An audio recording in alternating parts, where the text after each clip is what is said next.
கிருஷ்ணகிரி நாடாளுமன்ற தொகுதியில் பதிவான மின்னணு வாக்குப்பதிவு இயந்திரங்கள் அரசு பாலிடெக்னிக் கல்லூரியில் பூட்டி சீல் வைக்கப்பட்டுள்ளதை மாவட்ட ஆட்சியர் சரையு பாதுகாப்பு செயல்பாடுகள் குறித்து வேட்பாளர்களுடன் நேரில் சென்று ஆய்வு செய்தார். கிருஷ்ணகிரி நாடாளுமன்ற தொகுதியில் கிருஷ்ணகிரி, பர்கூர், ஊத்தங்கரை, வேப்பனஹள்ளி, ஓசூர், தளி உள்ளிட்ட 6 சட்டமன்ற தொகுதிகளில் வாக்குப்பதிவுகளுக்கு பயன்படுத்தப்பட்ட வாக்குப்பதிவு இயந்திரங்கள் கிருஷ்ணகிரி அரசு பாலிடெக்னிக் கல்லூரி வளாகத்தில் சட்டமன்ற தொகுதி வாரியாக தனித்தனியாக பாதுகாப்பு அறையில் வைத்து பூட்டி சீல் வைக்கப்பட்டுள்ளது.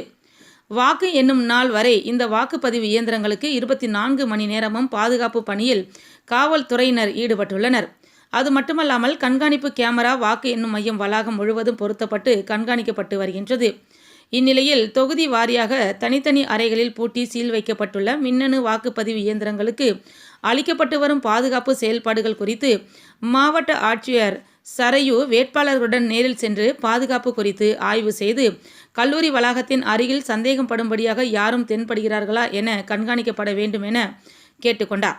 அப்போது சுயேட்சை வேட்பாளர்களான சந்திரமோகன், சீனிவாசன், காவல்துறையினர் உள்ளிட்ட பலர் உடனிருந்தனர்.